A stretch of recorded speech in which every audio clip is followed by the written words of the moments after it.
Welcome to the Mercy Cast, where we are learning the art of compassion through the adversity of life.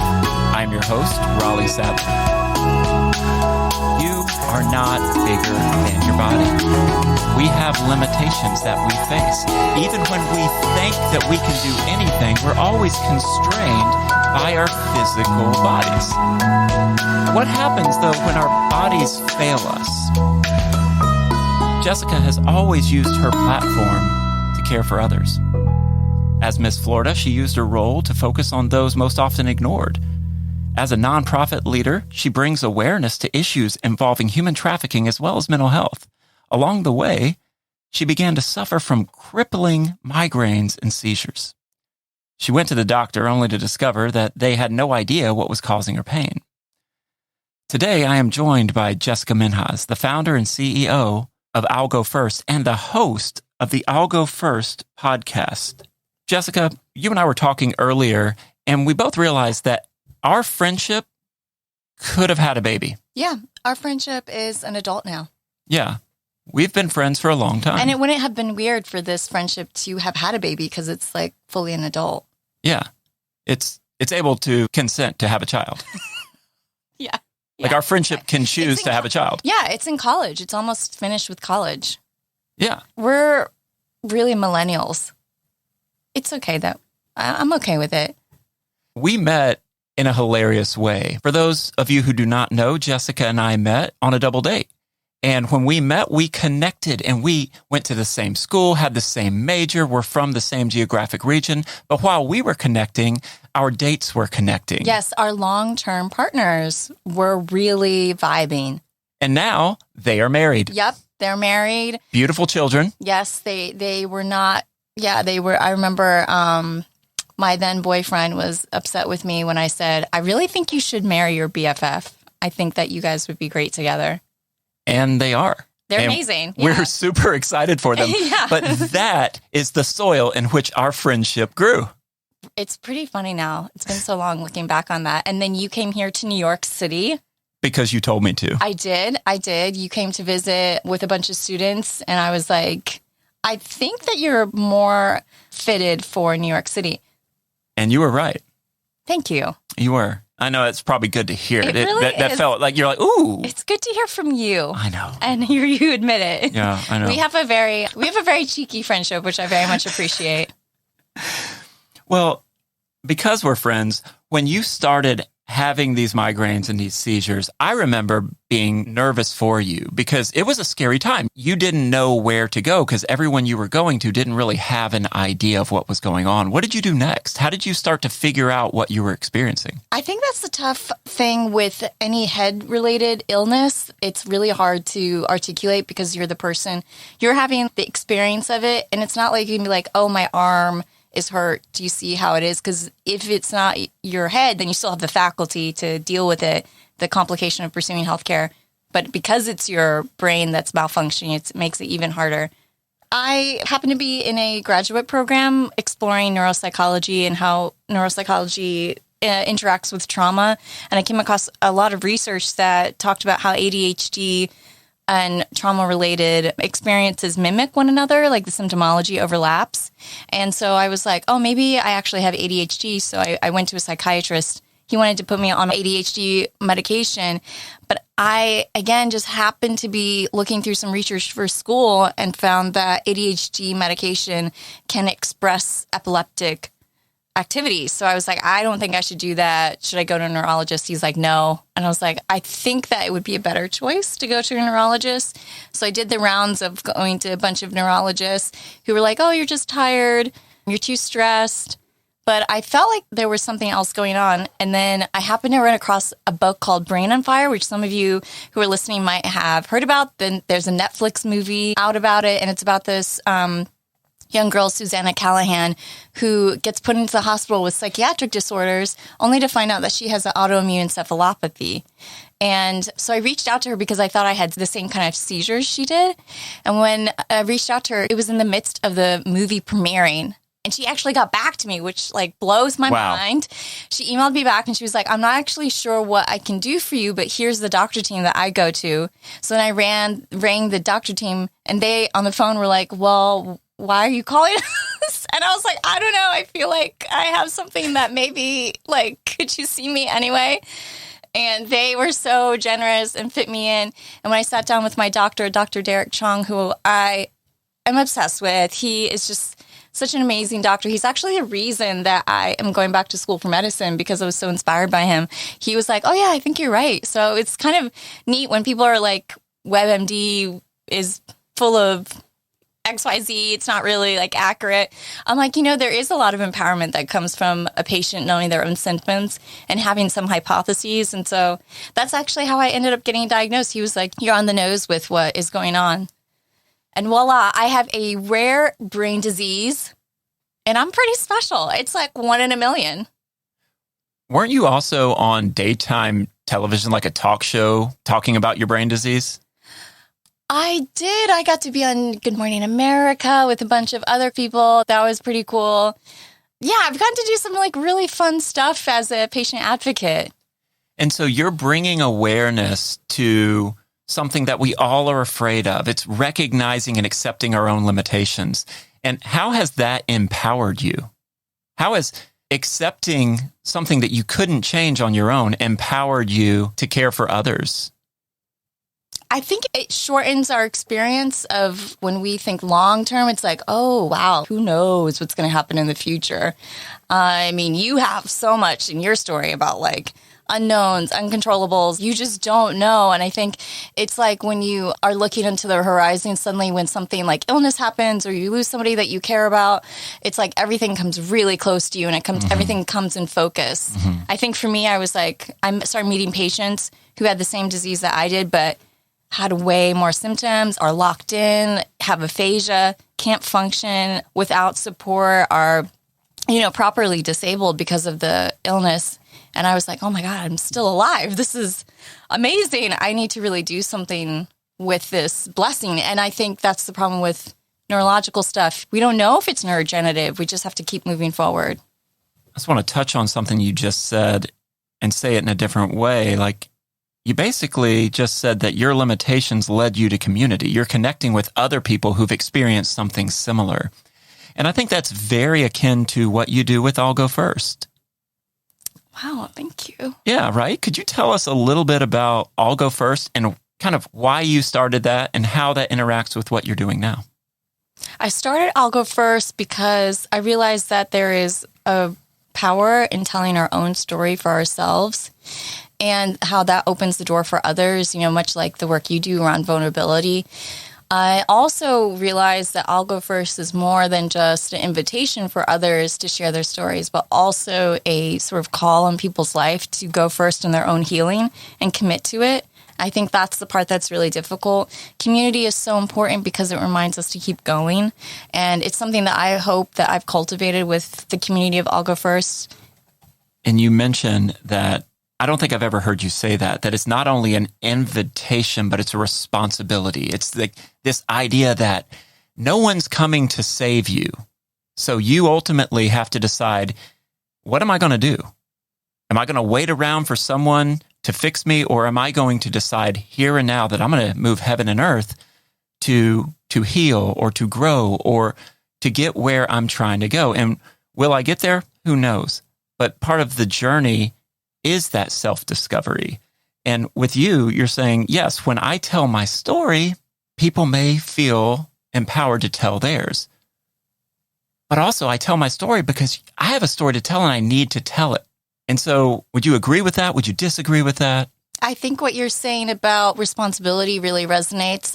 I've often heard it said, and maybe for those of you listening, you can relate to this, where pursuing healthcare is exhausting. You're playing liaison between the hospital, the places you get your labs and scans, your doctors, and then you're just trying to have a life as well. And really pursuing healthcare is just a full-time job. And now I'm pursuing medicine as a practitioner. And when I talk to patients from the other side of the table, it really is just exhausting. It's really hard to keep motivated and to keep going. And I think that's true with trauma as well in our mental health. You just want to kind of give up. But I think the call for I'll go first is to say, no, I will not stand down.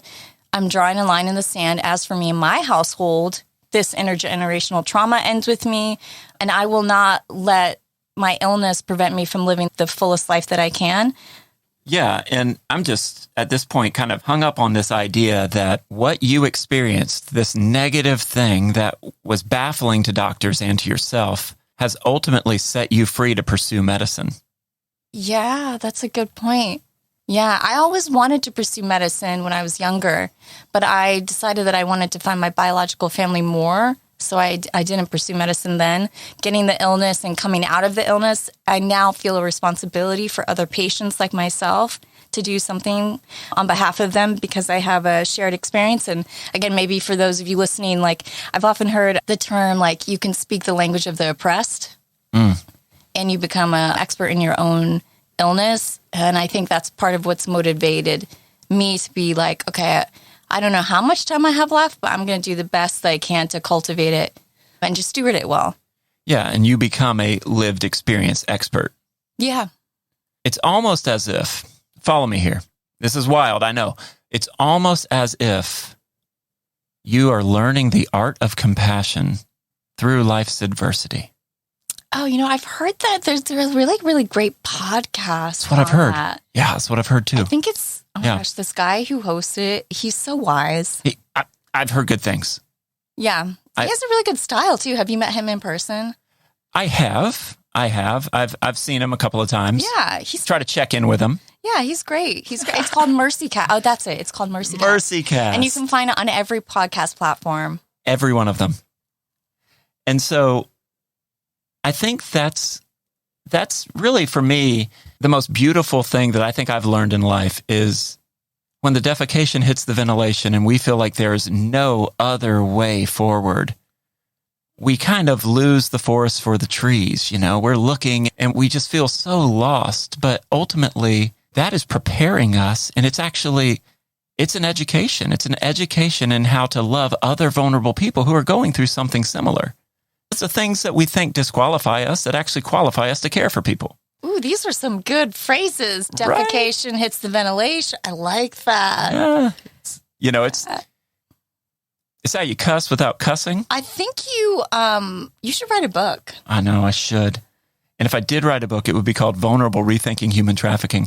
But now that all the shameless plugs are out of the way. There's so many more, though. We could come up with more. I'm seeing here, so I've just kind of been taking notes during our conversation. And so you kind of hit this wall and you took responsibility and you reached out. You reached out to this medical team and they're sitting there like, why on earth are you calling us? And you're like, I don't know. I just need answers.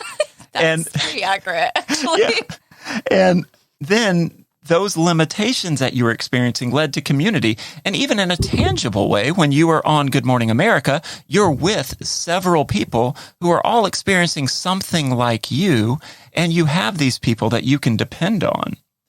And you're also letting people know around the world that if something like this is happening, you can still have hope. And there's very tangible ways to do it. I think when we talk about hope, and again, I don't know, for those of you listening, I feel like when we hear hope and we're in the midst of the defecation, hitting the ventilation, it can feel so esoterical. And like kind of like, well, I mean, that's like trying to see air. How do you see air? How do you do that? I don't see air. Do you see air? I don't see air. Don't see air. Yeah. So I think it's about getting really, really logistical and practical about it. So now you're studying to be a doctor. Yep. And I don't even know what kind of doctor. We haven't had this conversation. So what kind of doctor do you want to be? Well, I am a freshman again at university. So I'm with 18-year-olds. Freshman day bad there? It's pretty bad. I have, been like, oh my gosh, I remember bullying. This is wild. I'm old enough to be your mom and I am feeling like angry that you're bullying me right now. And it's funny, ironic, having been a speaker at that university as well. And now I'm like sitting in the chairs with these young people and hoping that they'll pick me for their study buddy. It's a wild transition. I'm going to be 40 in May. So like, it really is. I am with these young teenagers being like, please, can I have your notes? And as you're preparing, how do you think your experience is going to shape what you do when you become a doctor? I think that I will end up pursuing psychiatry and neurology, or a combination of both, having worked in the mental health space for so long. My husband's like, will you do dermatology so you can give me my hair back? And I am like, it is tempting. It is tempting. I think that having a lived experience can be a good thing and a bad thing. And I wonder, like, your thoughts on this, actually, because it can be triggering to have this lived experience. Yeah, it's ultimately a choice of the individual, right? Not everyone has to end up doing as a vocation what they experienced, whether it's trauma or family of origin issues. They don't have to find their place of employ in those things. However, they can choose that. And it's ultimately however we feel empowered. If we're at a place where we're like, I have something to say and I want to encourage people, then that might be part of the story that we tell. But some people may bring some of those principles that they've learned and some of the lessons that they've learned through their own healing journey into something new, and it may manifest itself in a completely different way.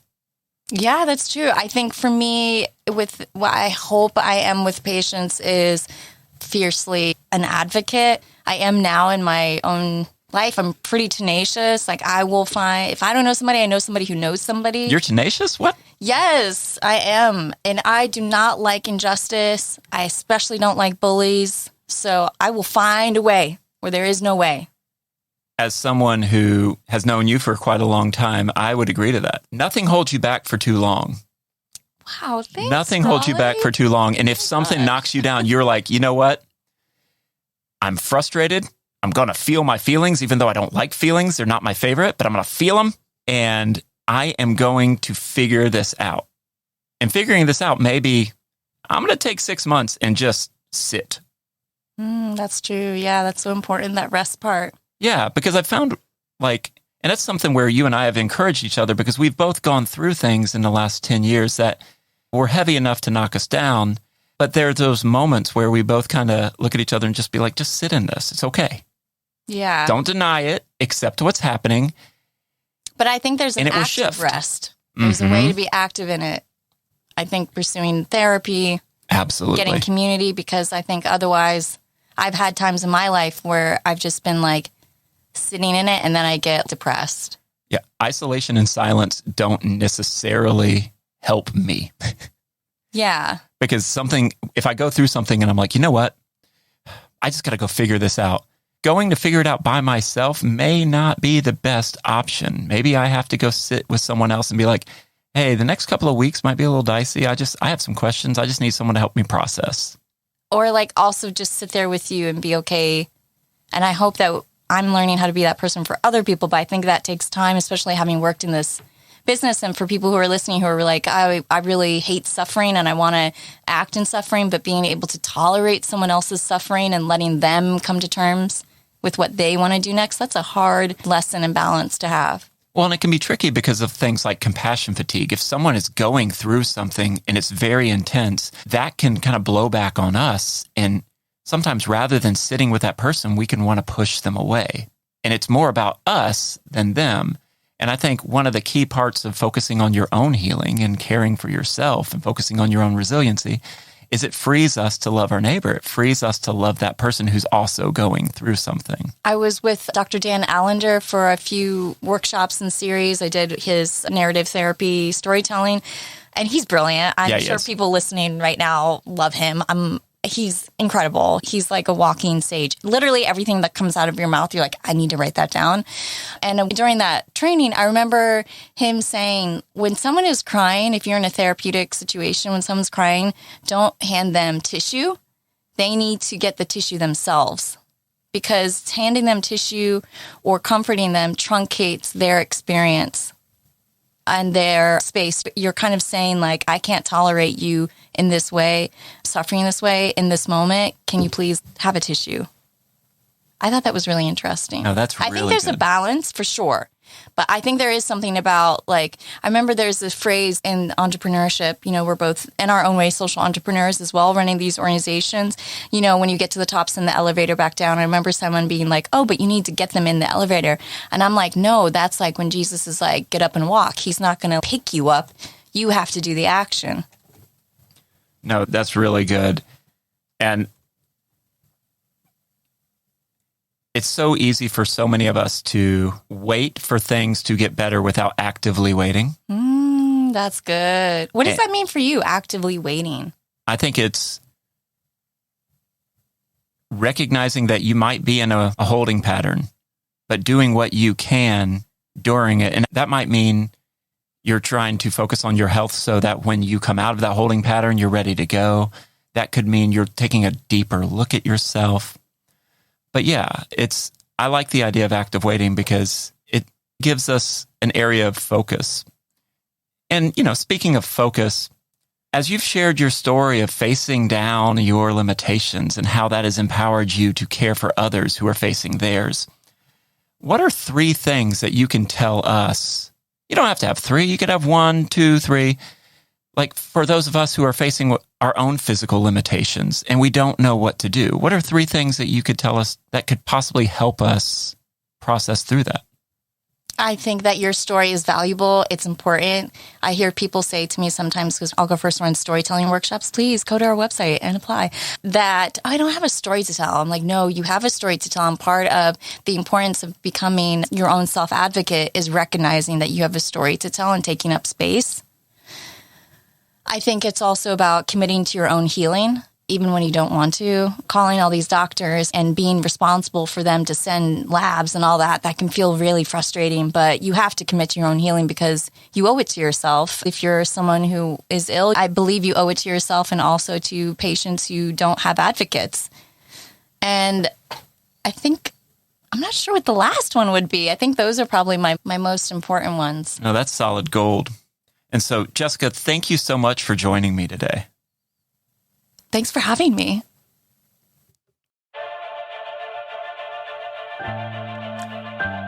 If you are interested in more conversations like this one, buy my book, Vulnerable: Rethinking Human Trafficking. If you want bonus episodes, as well as a plethora of other resources, become a paid member at lmpg.org for $10 a month. You will get access to our bonus podcast, More Mercy, where we dive deeper. Also, don't forget to hit that subscribe button and leave MercyCast a 5-star review.